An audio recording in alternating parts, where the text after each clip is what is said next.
Edna Karr, undefeated last season. I know it's the last season, but I kind of got a feeling that everybody's gunning for y'all again, and I feel like y'all are your apex right now.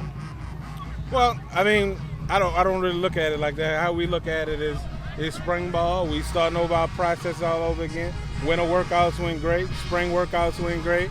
You know, now we're focusing on spring ball, trying to do 11-on-11 stuff. You know, we got to build and got to get some new receivers in there. You know, we lost 3 new receivers, but the good thing is the entire defense is back, minus about 3 starters from last season, but that's a good thing. So defense is a little bit ahead right now.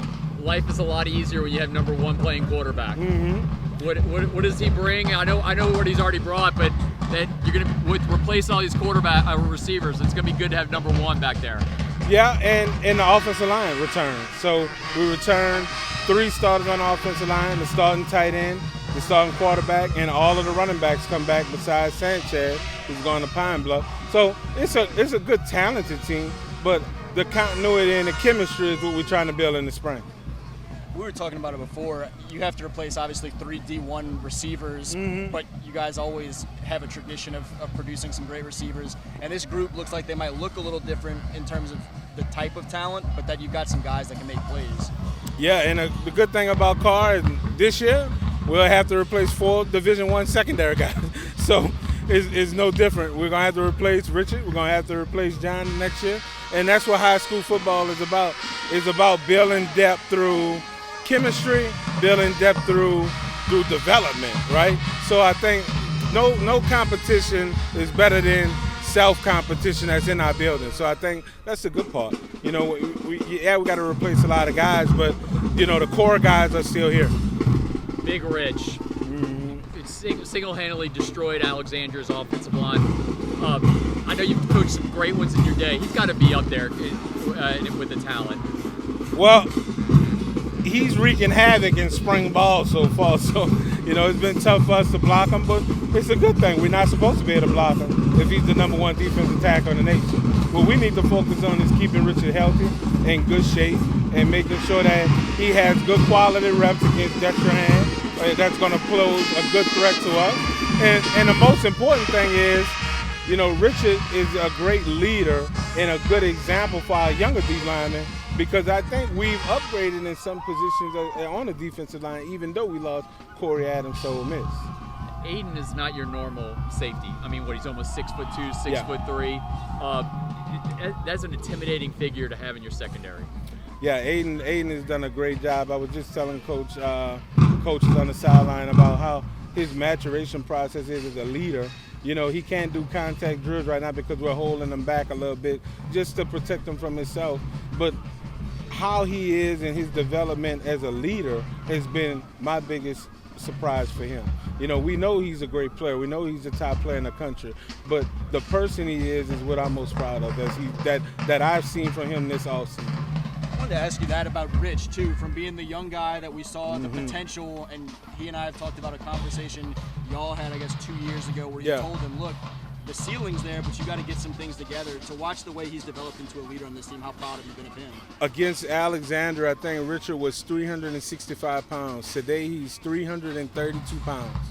Because that tells you what kind of kid he is and what kind of work ethic he has to be able to lose 30-plus pounds in order to put himself in a better position health-wise and playing defensive line here at Carr. You can tell how he practices and how he finishes, you know, that he's in much great shape and he's in much better spirit. You know, his coach Roussel, is doing a great job. I think, you know, the sky's the limit for that kid. He's the best player in the country. You mentioned some about Kevin, too. Looks like he'll move into that much more of a prominent role in the middle of that defense with Arsenio graduating. Yeah. What have you seen from him, and what are the kind of expectations of him stepping into more of a leadership role? Arsenio did a great job of, you know, having those guys under him. Colin, Kevin, Jamaica, all of those guys are who are going to play this year. And that's what people don't talk about. They talk about the talent that these guys got. But when you're that talented, you have to have discipline and you got to have leadership skills. And these coaches, their job is to develop not only the physical tools, but the mental preparation is a big part in the style that we play. because we do a lot of different things, and it's rigorous. We're in finals right now, we're in state testing, and we have spring ball. So it's a lot that these guys are doing, and I think the captains like Kevin, Richard, Aiden, they're doing that the best right now. Hayward kind of coming on the scene out of nowhere, started for you last year. He gets another year under his belt. I mean, he's getting all the offers that a star cornerback should get. Whoever gets Hayward Howard is going to really get a blessing, man, because that kid is 16 years old, and he's a junior in high school, right? He'll go to college at 17 years old. He's going to be an early enrollee. And that kid, his upside and his best football is ahead of him. Yes, is he a great player at Carr? Yeah, he is. But he's going against players like Dejon Smith, Oliver Mitchell last year, Teron Francis going to LSU. That's why he's in the position he's in now, because every day he came to work, and that's what work ethic does. It just propels the person and the player, and that's what we're so proud of Hayward as. And it's early in spring, and we can't complete a ball on him. But it's hard to complete a ball against a 6'2", 180-pound cornerback, right? That can also run.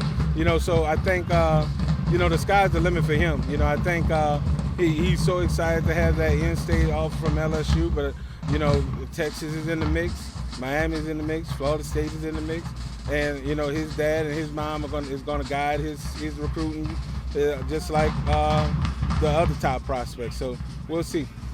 Lastly, with John Johnson, what is Liberty getting if he does ride with Liberty there? Because you've had some great quarterbacks, and he seems like he's going to be one of those. I tell you what they'll get is a guy who can prepare and execute at the same level.